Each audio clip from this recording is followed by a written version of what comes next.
Pump Up the Volume never really had a moment. It didn't crash, it didn't explode. It just sort of existed. And what's odd about this one is, nobody ever seemed to talk about it. Normally, people find films, they talk about them and word spreads. This film, well, it kind of found people instead.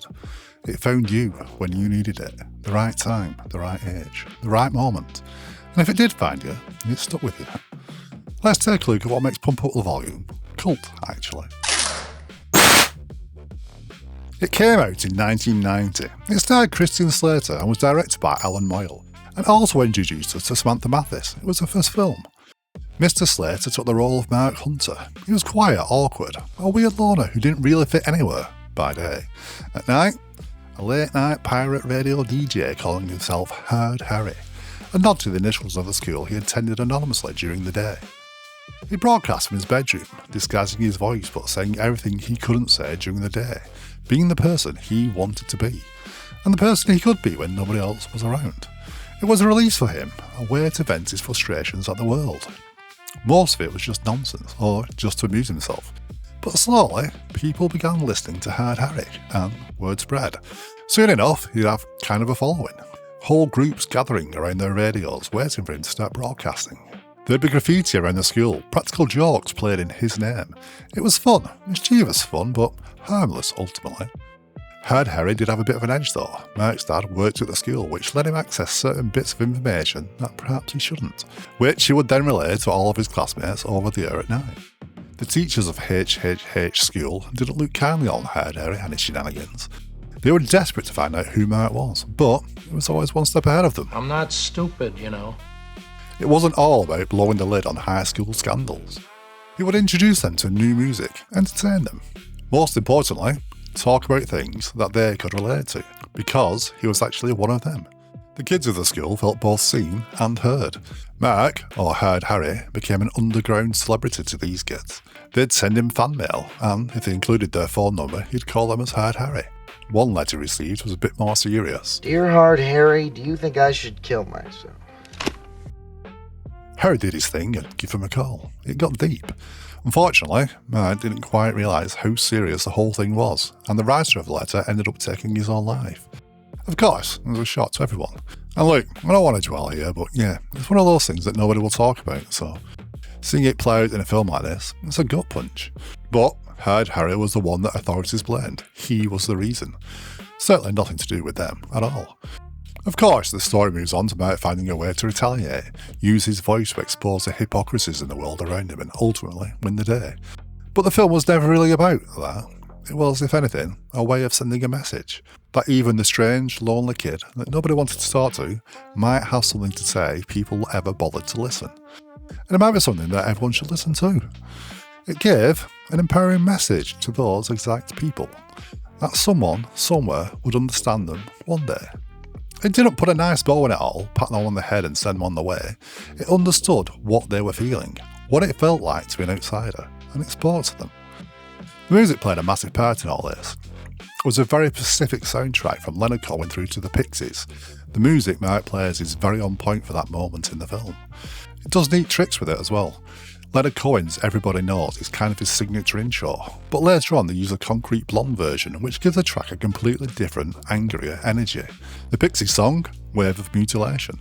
Except here, it's not the frantic version you'll usually hear on the radio, it's a UK surf mix, which slows everything down into this beautiful drifting surf rock lullaby. Liquid Jesus, Soundgarden and Sonic Youth were all in the mix too. It's a pretty eclectic lineup. Importantly, it crossed the music divide that you sometimes get as well. No matter your music taste, which at the time in life matter, it had something for you. Honestly, taking a step back and watching it now, maybe it was all too much. It's definitely a film of its time.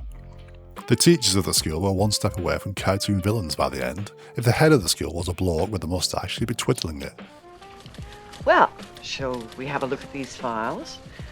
Or shall we discuss the identity of our DJ friend? Samantha Mathis is a love interest. Yeah, it works, but again, it becomes really close to falling into the parody trap. The strong, overly interested young woman forcing her way into the loner's life. It's an ideal that rarely happens other than in cinema.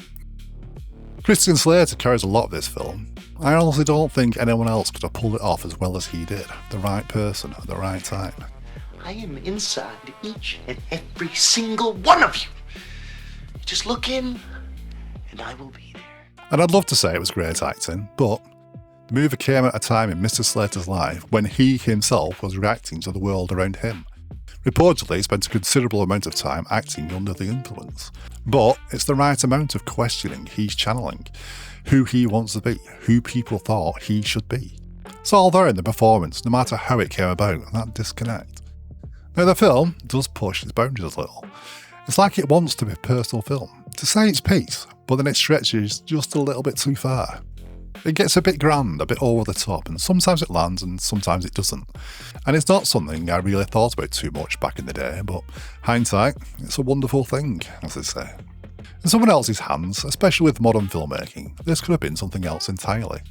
But that isn't really why it stuck anyway. It stuck because of how it made people feel, especially that first viewing. For a certain audience at a certain time, this film hit like a brick. It felt as though it was talking to you. Specifically, you. And those kind of films, well, they don't go away. It never tried to be timeless, it lived in its moment, and if by design or by accident, that moment mattered. And occasionally now you'll see it mentioned on Reddit posts and like, people my age will say, good movie, underrated, or I can't believe you've not seen that. Which is a bit odd because back in 1990, Cricket Legs Chirping springs to mind. It's one of those films I bought in every format over the years. I had the VHS, I still have the DVD, and I bought the quietly released Blu-ray. I still haven't got my copy of the soundtrack CD I bought back in the day. And that's where this film lives. It's a very specific kind of cult, I think.